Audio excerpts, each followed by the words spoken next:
Deion Sanders wants to save college spring games by including an opponent at a time when college football programs are rethinking their annual spring game. Deion Sanders has his own suggestion: bring in another team, just like the NFL sometimes does before exhibition games. The Colorado coach figures with just about everything else changing in college football: transfer portal, name, image, likeness deals, roster limitations. It's about time to find a way to make what's usually an intra-squad scrimmage better for fans and teams alike.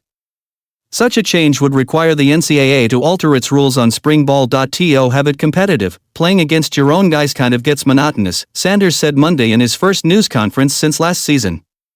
You really can't tell the level of your guys because it's the same old, everybody kind of knows each other. His concept would be similar to a preseason game in the NFL, where a team comes in for a few days of joint practices before their exhibition game. I think the public will be satisfied with that tremendously, Sanders said. I think it's a tremendous idea.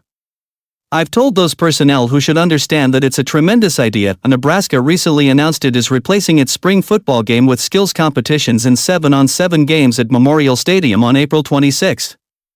This comes on the heels of Cornhuskers coach Matt Rule expressing concerns about other teams scouting players in the scrimmage and possibly poaching them through the transfer portal. While the spring game remains a big draw, some schools in recent years have started to move away from traditional scrimmages because of smaller rosters and the risk of player injuries. Nebraska, Texas, Ohio State, and USC are among programs ending the tradition this spring. Colorado will hold its spring game this season on April 19 at Folsom Field. We've got to sell this thing out and pack this thing because the way the trend is going, you never know if this is going to be the last spring game, Sanders said. I don't believe in that. I don't really want to condone that.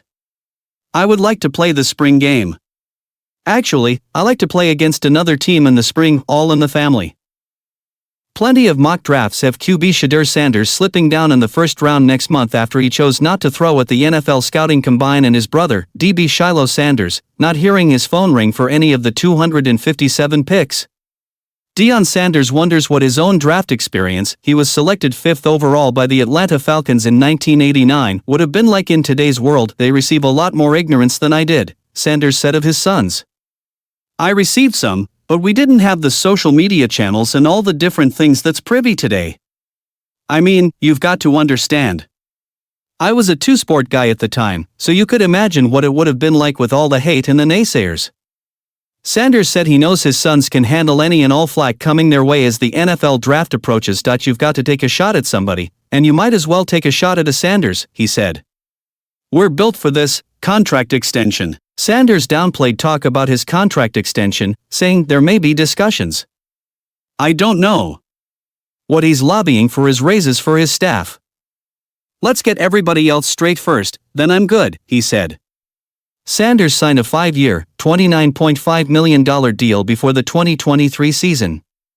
The Buffs went 4-8 that year and 9-4 last season. Pro days. Deion Sanders plans to attend the Big 12 Pro Day this week in Frisco, Texas. Shadur and Shiloh Sanders and Heisman Trophy winner Travis Hunter are among the Buffaloes who are expected to attend. Sanders said some of his players may not participate and wait for Colorado's Pro Day, which the Buffs are now calling a skills showcase, on April 4.